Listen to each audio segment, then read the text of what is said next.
এই যে দেখেন মানুষের ইমান কতটুকু মজবুত। বন্ধুগণ, আশা করি সব ভালো আছেন। এই যে দেখতেছেন একটা গলি ওইদিকে, আর এই যে দেখেন রাস্তাটা, এই যে দেখেন এদিকেও রাস্তা, ওই যে দেখেন ওইদিকেও রাস্তা।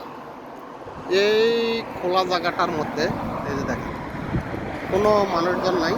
যার দরকার প্রয়োজন পড়ে সে গাড়ি নিয়ে চলে যেতে চায়। অথচ দেখেন এই জায়গাতে একটু কাছে দেখাই, এই যে দেখেন ডিমগুলো পুরা 30টা ডিম পুরাটা এখানে রাখা গেছে। অথচ কেউ এখান থেকে ধরতেছে না।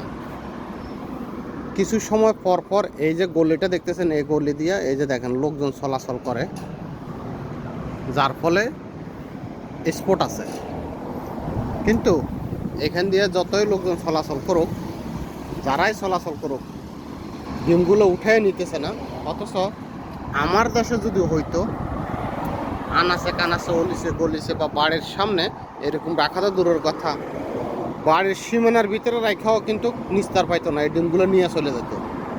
দেখেন মানুষের ইমান কতটুকু মজবুত, সে এখানে রাখা গেছে, রাখছে, কিন্তু কেউ উঠাইতেছে না, কেউ নিতেছে না, কেউ নিব না। কারণ যে বা যাহারা হোক এখানে রাখছে, তার দরকারে রাখছে। দেখেন মানুষের ইমান কতটুকু মজবুত। এই জিনিসটা তুলে ধরা আমাদের দেশের আর এখানের পার্থক্য যেটা, এটাই তুলে ধরা ভিডিওটির মূল উদ্দেশ্য। সব ভালো থাকবেন, আল্লাহ হাফেজ।